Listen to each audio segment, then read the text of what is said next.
आप सभी के अंदर विराजमान परमात्मा को मैं प्रणाम करता हूँ। मेरा प्रणाम स्वीकार करें। आज का जो प्रश्न है, सायरन कौन है और नेस्ट्राडामस भविष्यवक्ता द्वारा जो इनकी चित्र बनाया गया, उनकी व्याख्यान करेंगे। सायरन का सीधा मतलब शेर होता है। उसका दूसरा एक मतलब होता है वह घोड़ा जिसका सर आदमी का हो। आपने 12 राशि देखी होगी, उसमें जो धनु राशि का प्रतीक चिन्ह है वो सायरन है। इसका मतलब ये नहीं है कि सायरन धनु राशि से होगा, धनु राशि का नहीं, पर धनु लोक से सायरन आएगा। तारा मंडल में घोड़े आकार का नक्षत्र बना हुआ है, वो लोक शिवलोक के अधीन ही होता है, इसीलिए उसको सायरन कहा गया है। सायरन धनु लोक से आता है, इसीलिए उनके स्वभाव में ही धनु राशि का प्रभाव रहता है, जो कि चंचल, स्वयंभू और रमत्याड़ रहता है।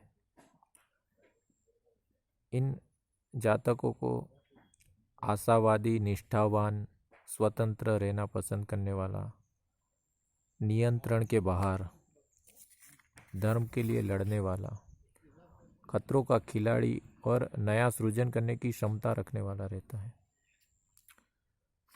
सायरन को हम 3 प्रकार से समझने का प्रयास करेंगे। एक सामाजिक अर्थ, एक धार्मिक अर्थ और एक आध्यात्मिक अर्थ।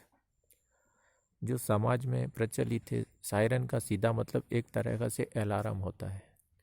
जैसा कि आपने सुना होगा, देखा होगा, एम्बुलेंस पे अलार्म रहता है, पुलिस वैन पे अलार्म रहता है। जब भी ये अलार्म बजते हैं, एम्बुलेंस पे अलार्म बजते हैं, तो 2 चीज़ें की संभावना रहती है, या तो मरीज मर जाएगा या तो मरीज जिंदा रहेगा। पुलिस का अलार्म बजता है तो 2 चीज़ें का संभावना रहती, या तो अपराधी पकड़ा जाएगा या तो अपराधी भाग जाएगा। सायरन का आना और उसकी करनी भी ऐसी ही कुछ होगी।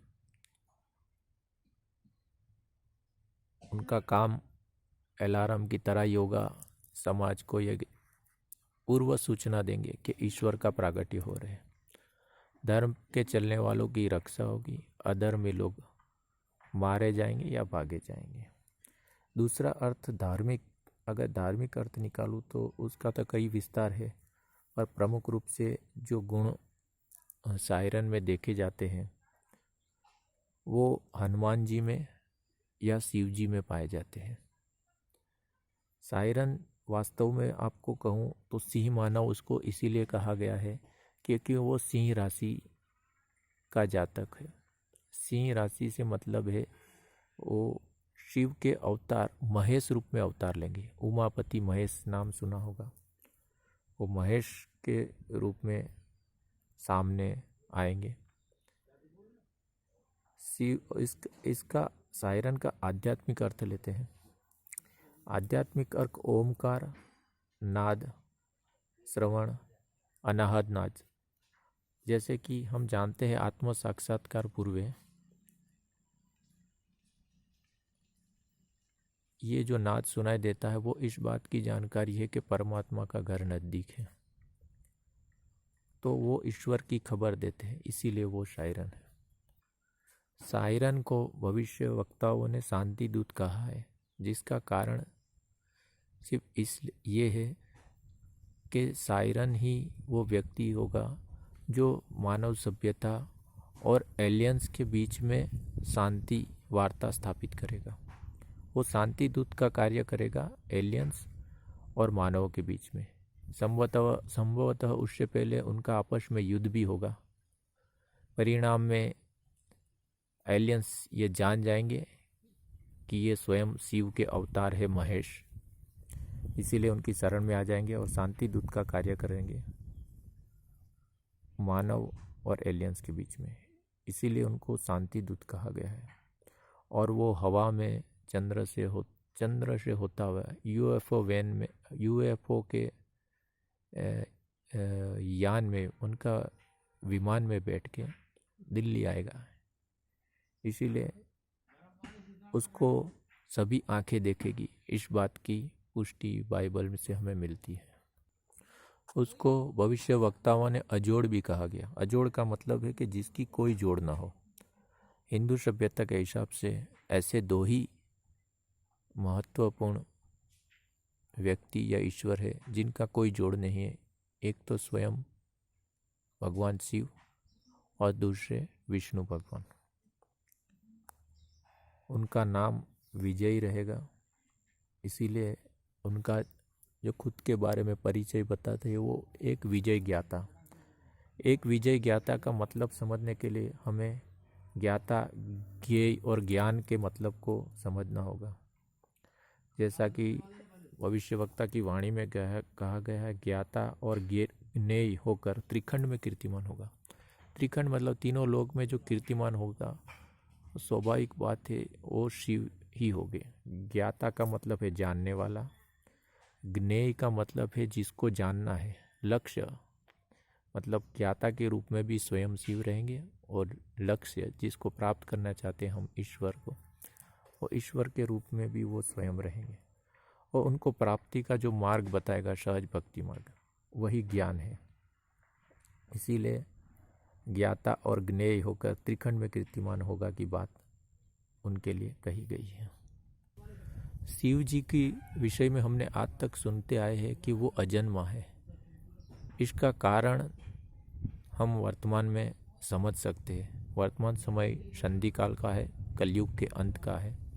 कलयुग के अंत में जब महेश रूप में अवतरित होते हैं शिव जी, उस समय वो आकाश से आते हैं, बादलों से आते हैं, या कह लो चांद से आते हैं, जिस प्रकार का काम सायरन निभाएगा। इसीलिए उनके पिता कौन है, माता कौन है, कहाँ जन्मे थे, इस विषय किसी को जानकारी नहीं होती। शिव के विषय में इसीलिए भी कहा जाता है कि वो एलियन से कोई, कई जगह पे उनको दूसरे ग्रह से आए भी बताते हैं। इसका यही कारण है कि वो चांद से आएंगे, और वो उनके माता पिता कौन है इस बात की किसी को जानकारी नहीं रही। इसी कारण उनको प्रकट हुए कहा जाता है। इस बात का ज्ञान स्वयं ब्रह्मा जी को भी नहीं रहेगा। इसी कारण उनको शिव को अजन्मा कहा गया है। जो पहले महेश के रूप में अवतरित होंगे अभी वर्तमान समय में, जो कि सायरन के रूप में सामने आएंगे और अपना लीला करेंगे। इसके बाद वही महेश के रूप में 12,000 वर्ष तक वो रहेंगे, जो आगे चल के शंकर, आगे चल के महादेव बनेंगे, और वही आगे चलकर शंकर बनेंगे। ये शिव के स्वरूप धारण करेंगे। शिव जी की 3 अवस्थाएं हैं। इस विषय में मैं अभी ज़्यादा जानकारी नहीं दे रहा हूँ। उनको भविष्यवक्ता ने सिंह मानव कहा। इसका एक कारण यह भी रहेगा कि वो उमापति महेश्वर है, जहाँ माता का वाहन सिंह है, इसीलिए उनको सिंह मानव भी कहा गया है। अब हम उस पिक्चर की व्याख्या करेंगे जो कि नेस्त्र दामाश भविष्यवक्ता द्वारा दी गई है। उसमें जो पहला दिखाया गया है फरसा, वो परशुराम के गुरु होने का भी प्रमाण देता है। चित्र में पाया जाता है कि फरसा उनके पीछे दिया गया है, क्योंकि परशुराम जी को भी गुरु शिव जी थे और उन्होंने ही फरसा दिया था। इसके प्रतीकात्मक रूप उनके पीछे फरसा दिखाया गया है। ये फरसा इस बात का भी प्रतीक है कि वो शिव के अवतार है। तो पहला नंबर का जो फरसा दिया है, इसका यही कारण है कि वो शिव अवतार महेश है। जो दूसरा बताया गया है सूर्य, वो सूर्य के उपासक भी हैं। सूर्य का एक मतलब ये भी होता है कि वो प्रतीक है प्रकाश देने का, संसार को प्रकाशित करने का। आत्मा को शरीर का सूर्य ही कहा गया है। शिव परमात्मा स्वरूप है और उसी को सूर्य के रूप में भी अध्यात्म में कहा जाता है। आत्मा को सूर्य कहा जाता है, इसीलिए उनका प्रतीक चिन्ह भी है और सूर्य की उपासना का महात्म्य बताने का भी कार्य करेंगे, इसीलिए वो सूर्य का चिन्ह दिया गया 2 नंबर में। तीसरा नंबर का जो है वो चाबी है। आपने पिरामिड के विषय में सुना होगा, देखा होगा। पिरामिड के अंदर वाचा का संदूक रखा हुआ है, ईसाई धर्मों का, क्रिश्चियन धर्मों का। ये उसी की चाबी है पिरामिड के अंदर जाने की। चौथा जो चिन्ह है अर्ध त्रिशूल बताएं। अर्ध त्रिशूल अपने आप में महेश को दर्शाता है, क्योंकि पूर्ण रूप से वो शिव नहीं हुए हैं, अभी महेश के रूप में प्रकट हुए रहते हैं, इसीलिए अर्ध त्रिशूल है। और जो बाजू में गंगा जी को दर्शाया गया है, वो गंगा जी की स्वर्ग में लौट जाने की बात बता, गंगा जी की घर वापसी। कहने का मतलब कलयुग के अंत आते गंगा जी वापस स्वर्ग में लौट जाएगी, उसका प्रतीकात्मक रूप ये त्रिशूल दिखाया गया है। पांचवा जो सेनापति के रूप में बताया गया है, एक हाथ में ढाल और तलवार है, जो कि ये दर्शाता है रक्षा करना और वार भी करना। धर्म पे चलने वालों की रक्षा करना, अधर्मियों पे वार करना। ये छोटा बालक और कोई नहीं, स्वयं विष्णु के अवतार कल्कि भगवान है, जो कि बाल अवस्था में ही युद्ध लड़ते हुए दिखाए गए हैं। शिव के अवतार महेश उनके आदर्श भी रहेंगे, उनके मार्गदर्शक भी रहेंगे, इसीलिए उनको दिखाया गया है। कल्कि भगवान अलग है और मुक्तिदाता 2 अलग हैं, ये हमें समझना होगा। और जो सायरन है वही समर्थ रहते हैं अपना रूप बदलने में भी। वही घोड़े का रूप धारण करेंगे तब कल्कि भगवान उनके हाथ में 2 तलवार होगी। जिस तरह से रामा अवतार में हनुमान जी अपना रूप बदल सकते थे, इसी तरह से सायरन भी कलयुग में अपना रूप बदल सकेंगे। देह रूप में तो मुक्तिदाता के रूप में रहेंगे, घोड़े के रूप में कल्कि भगवान के साथ रहेंगे।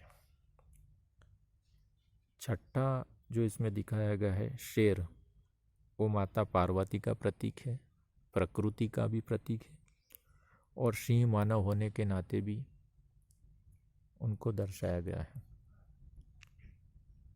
7वां प्रतीक मुर्गा जो बताया है, मुर्गा सायरन की बात बताता है। सायरन का मतलब सत्य का पथ पे चलने के लिए, सत्य के मार्ग पे ले जाने के लिए ईश्वर के आने से पहले